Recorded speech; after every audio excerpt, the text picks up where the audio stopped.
Second grade, this is Shiva again. We're working with grade 2 skills. We're on unit 3, lesson 9. Our learning goals: review the sound spellings for N spelled K-N, R spelled W-R, and W spelled W-H. We can read 1 and 2 syllable words with the O sound spelled O-A, O-E, O space E, and O, and then read the story Belle's Training and answer questions about the text. Okay, first for some review. So, sometimes when we hear the N sound, like in knock, it will be spelled with a K-N. Next, when we hear wrist, that R sound is spelled with a W-R. And when we hear the word when, that W sound in this word is spelled with a W-H. On the screen you see our tree for the O sound spellings, spelled O-A like in coat and road, O like in open and sew, O space E like in home and poke, and O-E like goes and home. We're going to add one more word to each branch.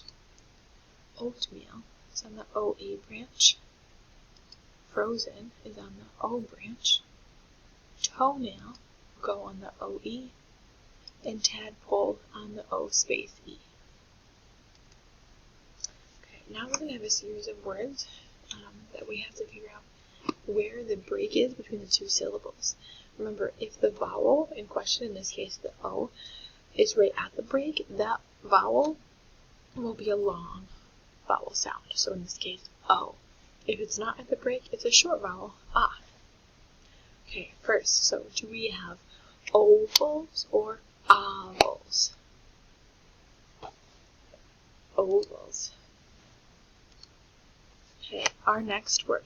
This word may be tricky because both options are real words, but it's a lowercase p, so in this case it is not referring to the culture. So are we looking at Polish or polish? Another clue is this is what you might do to furniture. Good. Polish. Okay. Next, are we looking at solar or solar? Very good. Solar. Next, we have, is it frozen or frozen?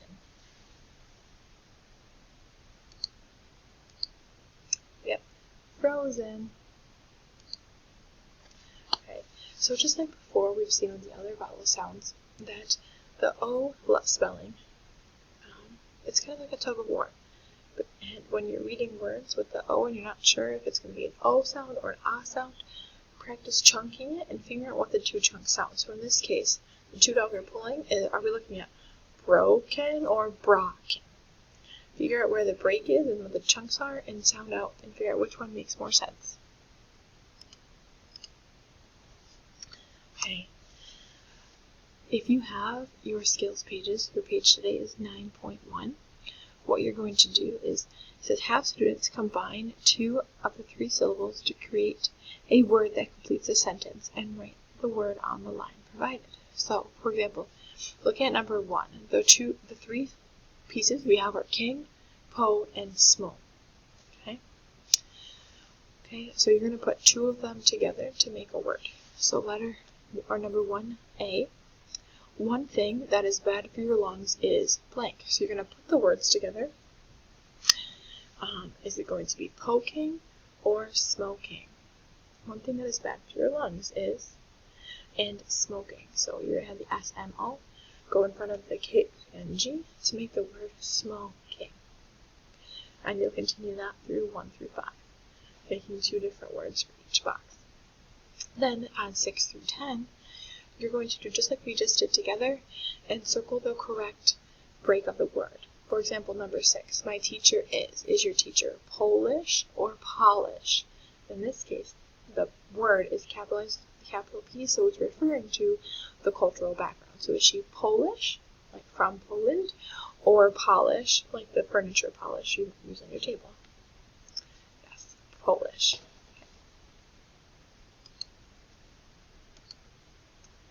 So we said smoking.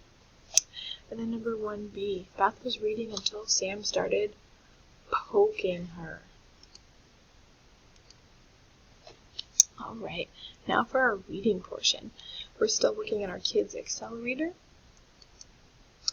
Alright, some of our sound spellings for the A sound. We have take, lane, and same are all A space E. Training and explained are AI. Say is an AY. And then for our O sound spelled OA, we have coach and moaned.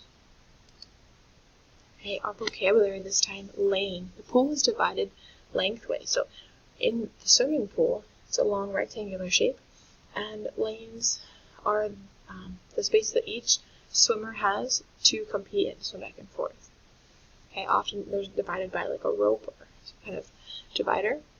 Training is a process used to learn a skill or prepare for competition. So the swimmers in the stories have to do a lot of training where they get their bodies and muscles ready to perform and to race. Taper is to gradually do less of something. So if you're swimming or running really fast, taper is when you start to gradually slow down. And the sayings and phrases, no pain, no gain, no pain without gain, means it takes hard work to succeed, right? So she's not going to get better, no gain without pain. They're not going to get better if there's not effort and work involved. And our purpose for reading today is to closely learn how Vale trains for swimming. Okay, Vale's training. So at the top you see a picture of Vale and Coach Pidwell. After I met with Kim and Vale, both sisters jumped in the pool and started swimming. Kim jumped in lane 3. Vale jumped in lane 9. Why don't they both swim in the same lane? I asked RRSP coach Stan Pidwell. They don't have the same training program, Coach Pidwell explained. Kim is a sprinter. Vale swims the longer races, like the 500. The races are not the same, so the training is not the same. We stood next to lane 9, where Vale was swimming. She swam back and forth, back and forth, back and forth. When will she stop? I asked. Not for a while, says the coach. Vale is training hard for the big meet. She has been swimming a lot of yards. In a week or so, she will start to swim less so that her arms and legs feel loose and rested for the big meet. But it's not time for her to taper off yet. This morning, she has a lot of yards to swim. Do I dare ask what counts as a lot? She's been swimming 7,000 or 8,000 yards a day, says the coach. Yikes! I said, that's like 5 miles. Yep, says Coach Pidwell, that's what it takes to be the best. When she finishes swimming, will she get to go home and sleep? Nope. Later on, after she gets out of the pool, she will do bench presses and leg presses. She will still do sit-ups and chin-ups. Oh man, I moaned. It makes me tired just to hear all of that. It's like they say, there's no gain without pain, said Coach Pidwell. There, Coach Stan Pidwell smiles at the swimmers. Okay, if you don't have your Google Sheets to complete, you can use the Google Forms for Unit 3, Lesson 9. Great work today. See you tomorrow.